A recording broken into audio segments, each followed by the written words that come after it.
ಈ ಎಲ್ಲದರ ಮಧ್ಯೆ JDSನವರು ಕೂಡ ಅದೆಲ್ಲ ಚಿಕ್ಕಮಗಳೂರು ಯಾವ್ದೋ ರೆಸಾರ್ಟಲ್ಲಿ ಕೂತ್ಕೊಂಡು ಅವರು ಕೂಡ ತಮ್ಮ ರಣತಂತ್ರವನ್ನು ರೂಪಿಸ್ತಿದ್ದಾರಂತೆ. ಮುಖ್ಯಮಂತ್ರಿಗಳು ಮಾತ್ರ ಹಾಸನದಲ್ಲಿ ಒಂದಿಷ್ಟು ಕಾರ್ಯಕ್ರಮಗಳನ್ನು ಉದ್ಘಾಟನೆ ಮಾಡಿದ್ರು ಮತ್ತು ನಂತರ ಅವರು BJP JDSನ್ನು ದಾಳಿ ಮಾಡಿದ್ರು ಅವೆರಡರ ಮೇಲೆ.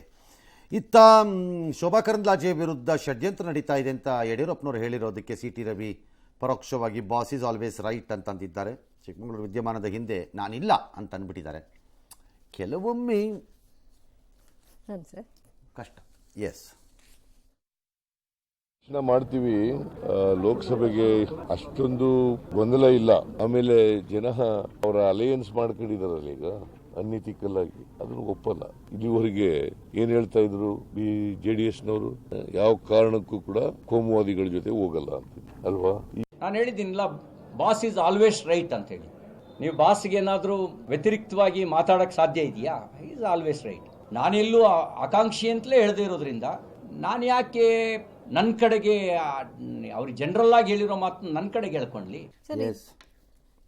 ಒಂದು BJP JDS ಎಸ್ ಲೋಕಸಭಾ ಚುನಾವಣೆ ಸನ್ನಿಹದಲ್ಲಿರುವಾಗ ಕಲಬುರಗಿಯಲ್ಲಿ ಬ್ಯಾಕ್ ಟು ಬ್ಯಾಕ್ ಇಬ್ಬರು BJP ನಾಯಕರ ಕೊಲೆಯಾಗಿದೆ. ನಿನ್ನೆಯಷ್ಟೇ ಆಳಂದ BJP ಮುಖಂಡ ಮಹಂತಪ್ಪ ಹತ್ಯೆಯಾಗಿತ್ತು. ಮಹಂತಪ್ಪ ಅಂತ್ಯಕ್ರಿಯೆಗೂ ಮುನ್ನವೇ ಅಫ್ಜಲ್ಪುರದ ಸಾಗನೂರಿನಲ್ಲಿ ಸಂಸದ ಡಾಕ್ಟರ್ ಉಮೇಶ್ ಜಾಧವ್ ಆಪ್ತ ಗಿರೀಶ್ ಚಕ್ರ ಕೊಲೆಯಾಗಿದ್ದಾರೆ.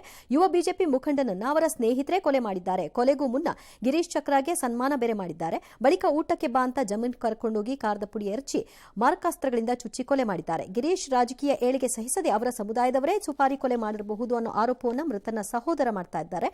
ಆಪ್ತನ ಶವ ಕಂಡು ಡಾಕ್ಟರ್ ಉಮೇಶ್ ಜಾಧವ್ ಬಿಕ್ಕಳಿಸಿದ್ದಾರೆ. ತಪ್ಪಿತಸ್ಥರ ವಿರುದ್ಧ ಕಠಿಣ ಕ್ರಮ ಆಗಬೇಕು ಅಂತ ಆಗ್ರಹಿಸಿದ್ದಾರೆ. ಪೊಲೀಸರು ತನಿಖೆ ನಡೆಸಿದ್ದಾರೆ. ಈ ಮಧ್ಯೆ ಬಿಜೆಪಿ ಸರಣಿ ಟ್ವೀಟ್ ಮೂಲಕ ಸಚಿವ ಪ್ರಿಯಾಂಕ್ ಖರ್ಗೆಯನ್ನ ಟಾರ್ಗೆಟ್ ಮಾಡಿದೆ. ಶರಣರ ನಾಡನ್ನ ಮರಣದ ನಾಡಾಗಿಸಿದ ಪ್ರಿಯಾಂಕ್ ಖರ್ಗೆ ಅಂತ ಕಿಡಿಕಾರಿದ್ದಾರೆ. ಕೊಲೆಗಳಿಗೆ ಉಸ್ತುವಾರಿ ಸಚಿವ ಪ್ರಿಯಾಂಕ್ ಖರ್ಗೆ ಅವರೇ ಹೊಣೆ ಅಂತ ಹೇಳಿದ್ದಾರೆ. ಲೀಡರ್, ಬ್ರಿಲಿಯಂಟ್ ಲೀಡರ್, ಹಿಂದುಳಿದ ಕೋಲಿ ಸಮಾಜದ ಲೀಡರ್ ಬರ್ಬರವಾಗಿ ಹತ್ಯೆ ಮಾಡಿದ್ದಾರೆ.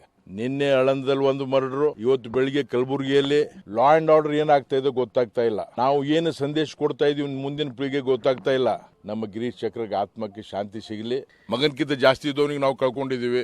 ಈಗ ಆಗಬಾರ್ದು. ಇದು ಡೆಮೋಕ್ರಸಿಯಲ್ಲಿ, ಪ್ರಜಾಪ್ರಭುತ್ವದಲ್ಲಿ ಸರಿಯಿಲ್ಲ.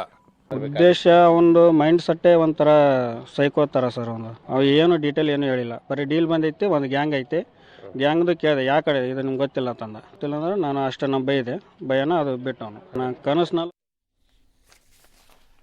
ರಾಜ್ಯದಲ್ಲಿ ಸೂರ್ಯತಾಪ ಸಹಜವಾಗಿ ಹೆಚ್ಚುತ್ತಾ ಇದೆ. ಎಲ್ಲರಿಗೂ ಗೊತ್ತಿದೆ. ಎಲ್ ನೀನೋ ಪ್ರಭಾವ ಬೇಸಿಗೆಯಲ್ಲಿ ಇನ್ನೂ ಜಾಸ್ತಿ ಆಗ್ತಾ ಇದೆ. ಇದು ಮುಖ್ಯವಾಗಿ ಉತ್ತರ ಕರ್ನಾಟಕ, ತೆಲಂಗಾಣ, ಆಂಧ್ರ ಪ್ರದೇಶ ಜೊತೆ ಆ ಭಾಗದಿಂದ ಮಹಾರಾಷ್ಟ್ರ, ಒಡಿಸ್ಸಾನಲ್ಲೂ ಆಗ್ಬೋದು. Which is east and west ಎರಡೂ ಆಯ್ತು ಅಲ್ಲಿಗೆ. ಆಮೇಲೆ ಅದಾದಮೇಲೆ ಹೆಚ್ಚಿನ ಮಳೆಯೂ ಆಗಬಹುದು ಅಂತ ಹವಾಮಾನ ಇಲಾಖೆ ಲೆಕ್ಕ. ಫಸ್ಟು ಈ ಬೇಸಿಗೆ ಕಾಲನ ಕಳೀತೀವಿ, ಆಮೇಲೆ ಮಳೆಗಾಲದ ಬಗ್ಗೆ ಚಿಂತೆ ಮಾಡೋಣ, ಅದು ನೋಡೋಣ ಆಮೇಲೆ. ಈ ಮಧ್ಯೆ ಕಾವೇರಿ ನದಿಗೆ ಕೆಲವು ಕಡೆ ಜನ ಅವರವರು ತೋಚಿದ ರೀತಿ ಹಿನ್ನೀರಿನಲ್ಲಿ ಪೈಪ್ಗಳನ್ನು ಹಾಕ್ಕೊಂಡು ಯಾರೋ ಅಧಿಕಾರಿಗಳು ಅಥವಾ ಪ್ರಭಾವಿಗಳು ಅಥವಾ ಯಾವುದೋ ಬಿಸ್ನೆಸ್ ವ್ಯವಹಾರ ಮಾಡೋರು ರೆಸಾರ್ಟ್ ಥರ ಈ ಥರ ಎಲ್ಲ ಪಂಪ್ಗಳನ್ನು ಹಾಕೊಂಡು ಪೈಪ್ ಹಾಕೊಂಡು ನೀರು ಬಿಟ್ಕೊತಾ ಇದ್ರು. ಇವತ್ತೆಲ್ಲ TVಗಳಲ್ಲಿ ಬಂತು. ಆಫೀಸರ್ಸು ಓಡೋಗ್ಬಿಟ್ಟು ಅದನ್ನೆಲ್ಲ ಕಿತ್ತು ಬಿಸಾಕಿದಾರಂತೆ.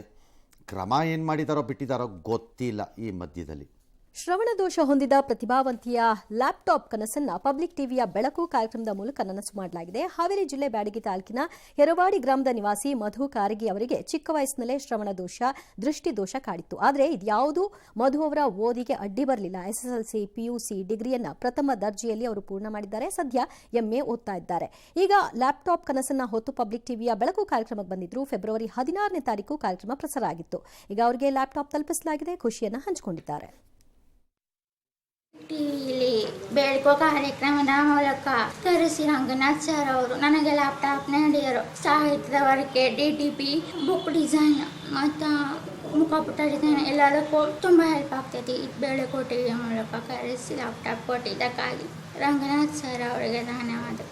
ಬೆಳಕು ಕಾರ್ಯಕ್ರಮದೊಳಗೆ ನಮ್ಮ ಮಗಳಿಗೆ ಪುಸ್ತಕ ಬರೆಯೋಕೆ, ಮುಖಪುಟ ಮಾಡೋಕ್ಕೆ, ಕಾಲೇಜಿನೊಳಗೆ ವರ್ಕ್ ಮಾಡ್ಕೊಳ್ಳೋಕೆ ಲ್ಯಾಪ್ಟಾಪ್ ಬೇಕಾಗಿತ್ತು. ರಂಗನಾಥ್ ಸರ್ ನಮಗೆ ಹೆಲ್ಪ್ ಮಾಡಿಕೊಟ್ಟಿದ್ದಾರೆ. ಆದ್ದರಿಂದ ಇತ್ತೀಚೆಗೆ ಜೈಲಿನಲ್ಲಿ ಅನುಮಾನಾಸ್ಪದವಾಗಿ ಮೃತಪಟ್ಟ ರಷ್ಯಾದ ವಿಪಕ್ಷ ನಾಯಕ ಅಲೆಕ್ಸಿ ನಾವಲ್ನಿ ಅಂತ್ಯಕ್ರಿಯೆ ಕಡೆಗೂ ಮಾಸ್ಕೋದ ದಿ ಮದರ್ ಆಫ್ ಗಾಡ್ ಚರ್ಚ್ನಲ್ಲಿ ಅತಿ ಕಷ್ಟದಿಂದ ನೆರವೇರಿಸಿದ್ದಾರೆ. ಪುಟಿನ್ ಭಯದ ನಡುವೆ ಸಾವಿರಾರು ಅಭಿಮಾನಿಗಳು ನಾವಲ್ನಿ ಅಂತಿಮ ದರ್ಶನವನ್ನು ಪಡೆದಿದ್ದಾರೆ. ನಿನ್ನೆವರೆಗೂ ಯಾವ ಚರ್ಚ್ ಕೂಡ ನಾವಲ್ನಿ ಅಂತ್ಯಕ್ರಿಯೆಗೆ ಒಪ್ಪಿರಲಿಲ್ಲ.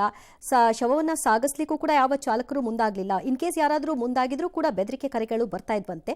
ಕಡೆಗೂ ಹೇಗೋ ಮಾಡಿ ನಾವಲ್ನಿ ಪಾರ್ಥಿವ ಶರೀರವನ್ನು ಚರ್ಚ್ಗೆ ಸಾಗಿಸಿ ಅಂತ್ಯಕ್ರಿಯೆ ಮಾಡಿದ್ದಾರೆ. ಆದರೆ ರಷ್ಯಾದ ಆಡಳಿತದಲ್ಲಿರುವಂತಹ ಅಧಿಕಾರಸ್ಥರು ಮಾಡಿದ ಎಲ್ಲ ಪ್ರಯತ್ನಗಳನ್ನು ಅವರ ಅಭಿಮಾನಿಗಳು ಅಥವಾ ರಷ್ಯಾದಲ್ಲಿರುವ ಪರಿಸ್ಥಿತಿಯ ಬಗ್ಗೆ ಬೇಸರಗೊಂಡಿರುವ ಸಾವಿರ ಸಂಖ್ಯೆಯ ಜನ ಅದನ್ನೆಲ್ಲ ವಿಫಲಗೊಳಿಸ್ದಂಗೆ ಕಾಣಿಸ್ತಾ ಇದೆ. ಸರ್ಕಾರ ಅಥವಾ ಸ್ಥಳೀಯ ಆಡಳಿತ ನಿರೀಕ್ಷೆ ಮಾಡಿತ್ತೋ ಇಲ್ಲವೋ ಗೊತ್ತಿಲ್ಲ. ಸಾವಿರ ಗಟ್ಟಲೆ ಜನ ಸತತವಾಗಿ ಕಿಲೋಮೀಟರ್ ಗಟ್ಟಲೆ ಕ್ಯೂ ನಿಂತುಕೊಂಡು ಈ ಪಾರ್ಥಿವ ಶರೀರಕ್ಕೆ ತಮ್ಮ ಗೌರವವನ್ನು ಸಲ್ಲಿಸಿದ್ದಾರೆ. ಈ ಮಧ್ಯೆ ಅಮೆರಿಕ ಹಾಗೂ ಬ್ರಿಟನ್ನಿನ ರಾಯಭಾರಿಗಳು ಕೂಡ ಅಲ್ಲಿ ಹೋಗಿ ಭೇಟಿ ಮಾಡಿ, ಅಂದರೆ ಅಲ್ಲಿ ಹೋಗಿ ಪಾರ್ಥಿವ ಶರೀರಕ್ಕೆ ತಮ್ಮ ಗೌರವವನ್ನು ಸಲ್ಲಿಸಿದ್ದಾರೆ. ಭಾಳ ತೀವ್ರ ಪ್ರತಿಭಟನೆ ಅಥವಾ ಪ್ರತಿರೋಧ ಎಲ್ಲದಕ್ಕಿಂತ ಹೆಚ್ಚಾಗಿ ಅಲ್ಲಿ ಬಂದಿದ್ದಂಥ ಜನ ಯಾವ ಭಯವೂ ಇಲ್ಲವೇನೋ ಎಂಬಂತೆ ಸಿಕ್ಕ ಅಂತಾರಾಷ್ಟ್ರೀಯ ಮಾಧ್ಯಮಗಳಿಗೆ ಮಾತನಾಡಿದ್ದಾರೆ. ಸೊ ಇಟ್ ಶೋಸ್ ಒಂದು ಪೋರ್ಷನ್ ಆಫ್ ಪೀಪಲ್ ರಷ್ಯಾನಲ್ಲಿ ಅವರ ಮನೋಸ್ಥಿತಿ ಹೇಗಿದೆ ಇವತ್ತಿನ ದಿನ ಪುಟಿನ್ ವಿಚಾರದಲ್ಲಿ ಅಂತ. ಆಲ್ ರೈಟ್, ಇನ್ನು ಕಂಡು ಕೇಳರಿಯದ ಭೀಕರ ಕಾಡ್ಗಿಚ್ಚಿಗೆ ಅಮೆರಿಕದ ಟೆಕ್ಸಸ್ ತತ್ತರಿಸ್ತಾ ಇದೆ. ಪ್ಯಾನ್ ಹ್ಯಾಂಡಲ್ ಕಾಡ್ಗಿಚ್ಚಿಗೆ 2000 ಚದರ ಕಿಲೋಮೀಟರ್ ವ್ಯಾಪ್ತಿನಲ್ಲಿ ಸುಮಾರು 10 ಲಕ್ಷ ಎಕರೆ ಪ್ರದೇಶದಲ್ಲಿ ಮರ ಗಿಡ ಎಲ್ಲ ಸುಟ್ಟೋಗ್ತಾ ಇದೆ. ಹೊಲಗಳು ತೋಟಗಳೆಲ್ಲ ಭಸ್ಮ ಆಗೋಗ್ತಿದೆ. ಜನ ಓಡೋಗ್ಬೇಕಾದ ಪರಿಸ್ಥಿತಿ ಬಂದಿದೆ. ಓಡೋದ್ರೂ ಮನೆಗಳನ್ನೇನು ಕಾಪಾಡ್ಕೊಳ್ಳೋಕ್ಕಾಗ್ತಿಲ್ಲ. ಇವರಿಗೆ 2 ಬಲಿಯಾಗಿದ್ದಾರೆ. ನಿಲ್ಲುವ ಯಾವ ಲಕ್ಷಣವೂ ಕಾಣಿಸ್ತಾ ಇಲ್ಲ.